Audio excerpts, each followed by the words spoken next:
All right, guys. Okay, so tonight I had this whole big, elaborate podcast ready to do for you that I thoroughly investigated. Uh, Plot twist, super, in tune with this case. I don't have to. A door has been opened, and I found a better solution. Okay.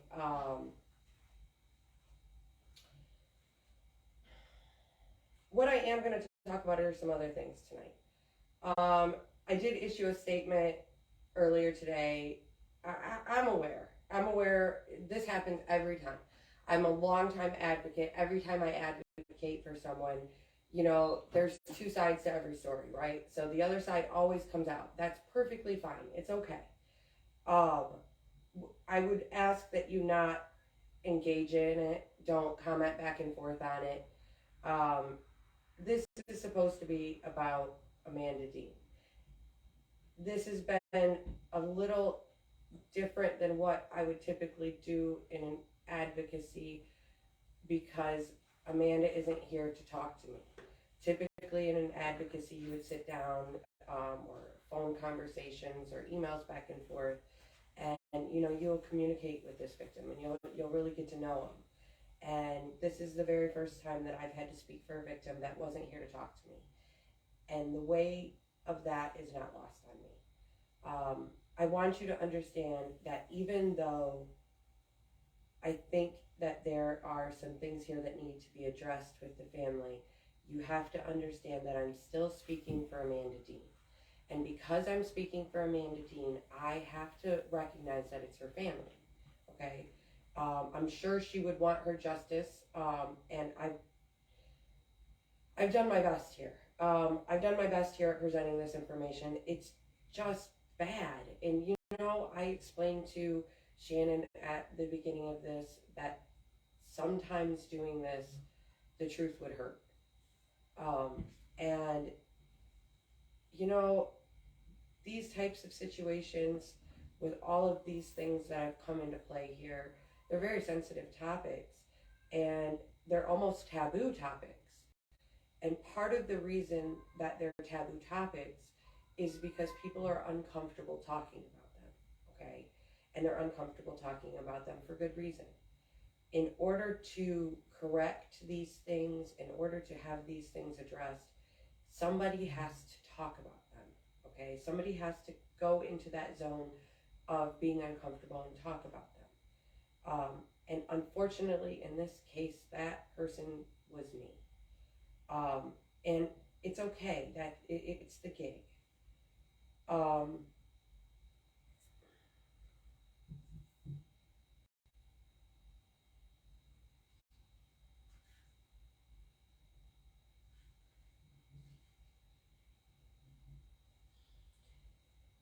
So there's one podcast that I've done, and it was the one about Eugene Hunter, and that was the hardest one for me. I'm like tough as nails. I am not an emotional person. I'm known for being like unemotional.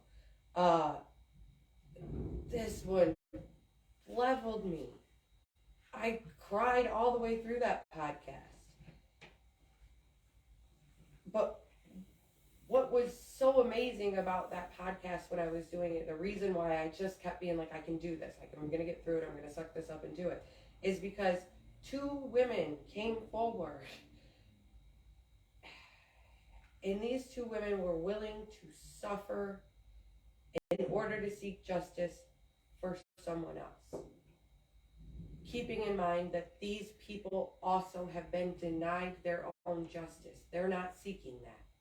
They're seeking justice for something else, okay? For someone else that they don't really even know that well.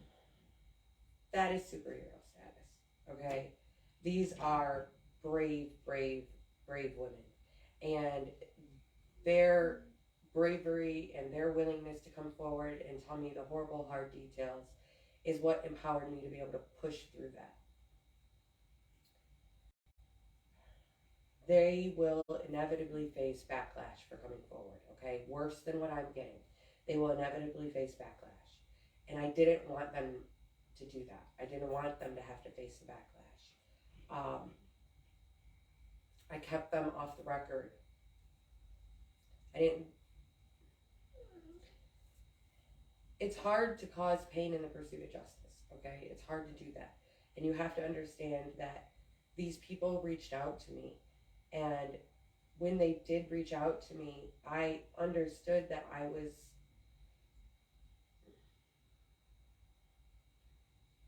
reopening, a wound there. And I told them that I didn't know if, it was necessary. And these women said that they were brave enough to do it. They said they would go through it, and that's been so hard for me, but they're so brave. Every time I reach out, I'm like, are you sure? They're so brave. The way that you guys were going and protecting me, and everybody wanting to defend me, what I'm asking is that you do this for these women. I'm asking that you protect these women in the same way by not commenting, okay? This is a family issue that became public because it was necessary for this case, for understanding what really happened here. But it's still a family topic, and it's, this is raw.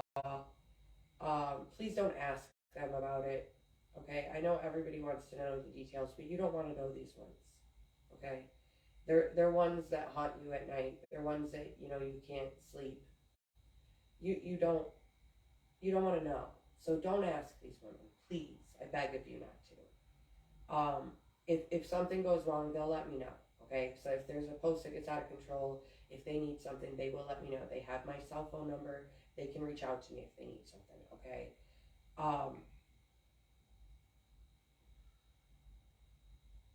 Please protect them by not commenting, please.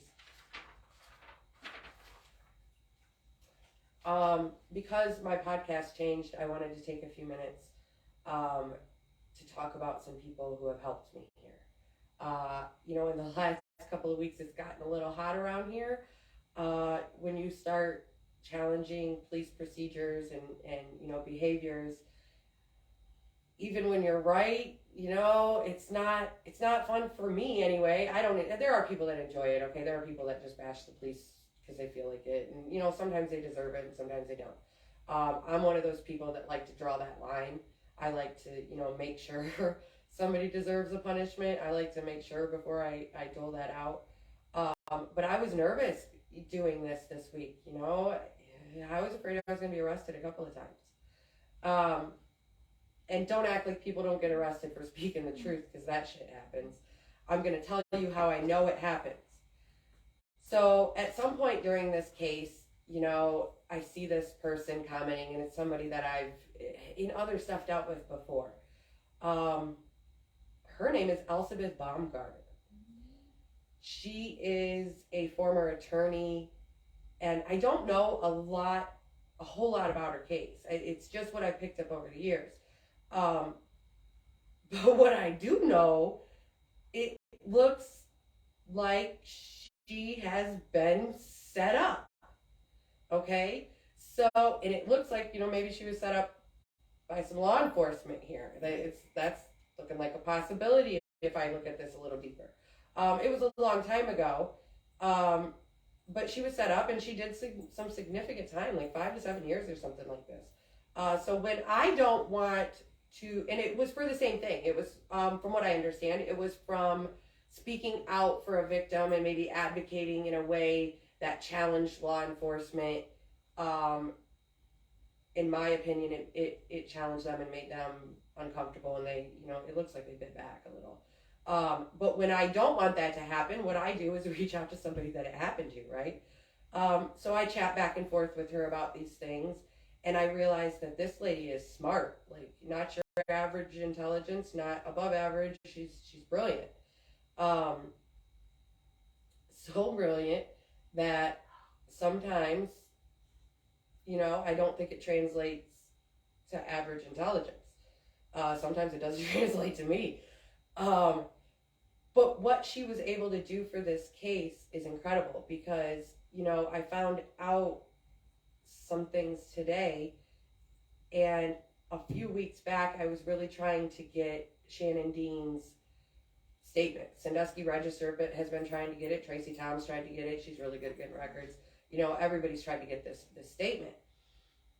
I talked this through with this, this former attorney, Elizabeth Baumgartner, and I say, how do I get it? There's got to be a way I get it, right? Like, legally, there's got to be a legal way I get this statement. This, former attorney, you guys can take this lady's, license at the bar. You can't take her intelligence. That to me is just crazy. But this lady, she fires off this email to Huron County Sheriff's, essentially to Sitterly. Because let me be clear, Huron County Sheriffs have worked with me very, very, very above and beyond reasonably here. Okay, if I ask for records and they legally can give them to me, they legally give them to me. They answer all of my questions. Very helpful. Okay, but this lady fires it off to Sitterly because he seems to be the problem here, in my opinion, and she fires off the legal reasons why they have to give it. A couple hours later, I get it. I get this statement. You know what? There's some other people that needed that statement, and I didn't know it. So I got it to them, and it's all good. We are going to see some progress here. So I want to let everyone know, that there is a group of people here that are working with me, and people that I talk with endlessly and bounce ideas off of, and people that protect me and guide me and advise me, and she's one of them. So I want to give her this shout out and thank her for that, because the legal stuff, I wouldn't have known how to do all that. That was all her. Everyone else, there are so many people that are off the record with me still, and they're going to stay off the record forever. They don't ever need to go on the record. But I appreciate all of you trusting me like this. It is staggering to me the amount of people who are willing to talk to me and not the police. And it's humbling. I appreciate that. It has allowed us to get this far. I'm a back of the house person, behind the scenes. Okay, I'm a behind the scenes type of person. I don't even like this camera. I don't even like looking up at it. This has been hard on me.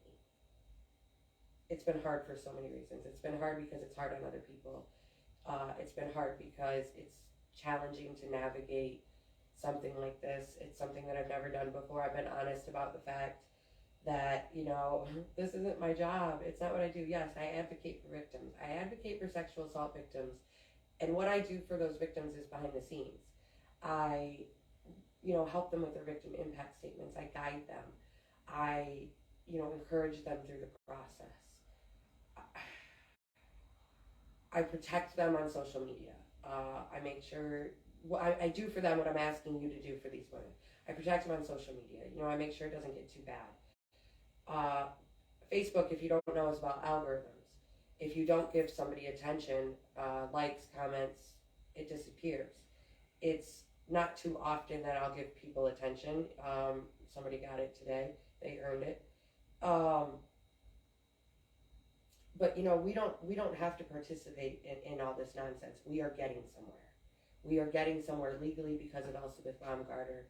We are getting somewhere because of all of you that were willing to trust me and come and talk to me and send me messages and call me and let me interrogate you, just to try to understand. The way my thought process works is different.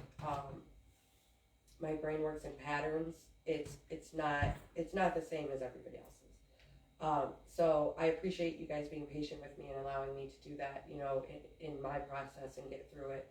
That was very helpful. I am honored to do this, and it's not lost on me how much pain this is causing the family, because I'm still advocating for Amanda, okay? And I know that, despite what I think has gone on here and what it looks like has gone on here, sorry, they're her family. And she loved them. It's clear from the messages back and forth that no matter what was going on, she loved them. You know, I have this difficult family that I've been very honest about. So at the beginning of this, I was very honest about that I understood, you know, some of how this went down. And it breaks my heart that they have to go through this. I wish there was another way. I wish that it was as simple as just turning over the messages. And for whatever reason, it's not, and that's okay. But we are getting somewhere. We are making progress here. Going forward, because of this progress, there are a few things that I'm going to have to just draw back on, but not everything. I've made a point of being transparent through this situation in every place that I can be transparent. I'm very honest, but you have to understand what I'm loyal to, okay? When I say that something is off the record, it means it never happened. So if you ask me about it and I lie to you, it's not a lie. It never happened, okay? That's what I'm loyal to. So I'm loyal to a moral code. I'm loyal to what I believe is right. And, you know, I'm not lying to you going forward. There are things that I can't explain. And that is because there are some legal processes here. And that's not my death, okay? So I have to be very careful. I don't want to, up until this point, we really needed to get exposure for this case. We needed people to see this case. We needed people to give a shit about this case, to give a shit about this woman who has been missing for almost 6 years, okay? That's what we needed. That's what I told Shannon I was going to do. It's in a screenshot. Post the screenshots. That's what I did. And we're there. You know, this is a crazy fast cult following on this, and it's what we needed. It's what we needed to get the attention. It's what we needed to force the hands to demand justice. I don't know if you realize it, but it's been explained to me that in the United States, Americans' rights are demand rights. If you want a right, you have to demand it, okay? So that's what I found going through this process. As long as you demand it and you demand it legally, you get it. Now sometimes, they, shifted around a little bit, but you get it. They played a little bit with Elizabeth Baumgartner here with that statement. They played for a short period of time because she was right. She was right within the legal bounds of the law. They had to turn it over. And once they knew that, they turned it over. And because I believe that's because it's coming from the Sheriff's Department, not from Sitterly. You guys, we are getting somewhere on this, and I appreciate everybody. Please, please, please be gentle with this family. I don't enjoy this. I don't enjoy doing this to this family. I hold back everything that I possibly can. Other comments on it? Do we see lots of, okay. I will try to answer any comments and questions in the responses there on the podcast video. Real quick, the takeover of the Amanda Dean page, I want to be clear about that. I didn't reach out to him, okay, the page creator. I didn't reach out to him. I didn't know he was the page creator. He reached out to me. I don't want to use the page. I'm going to be honest with you and say that page doesn't have the pull that mine does, okay? I'm a public figure on Facebook. You get to see your insights and stuff on it. That page doesn't have the public pull. Mine has way more pull. I think it's like 12, 15 times more pull. What I needed from that page, what was very, very helpful for that page and what really did, feel like a win to me a little bit is that I got to go back and see the messages. And in the messages, there were a lot of things and people that came forward and said things that they never made it to, a question point or an investigation point. And some of those people were very important. One of those people brought me the magic word apparently today. To get some things moving here. One of those people, one of those women, by the way, They brought me the magic word. It looks like it is unlocked, whatever it was that was holding this up. So that's what was important to me. It's not page takeover. I don't. There are some followers on that page. Yes, it's great to have extra followers, but my page has a lot of pull, and my pull's organic. Like, everybody asks me how I get all these followers. I know all these people. That's how I get them. I know them all. I've done events and stuff for a number of years, so that's how we get them. The page is of no more use to me. I pulled all of the information that I can pull from that page. I will be asking the page creator to remove me as an admin. If he believes that there is further information, he can always forward it to me. It's not necessary for me to have it. Yes, it was important for me to get those messages, but it's not necessary for me to control it. It really doesn't. It doesn't benefit me in any way, but it does seem to agitate this family greatly, and I don't want to do that. It's not necessary. So I'll make sure that happens after this podcast.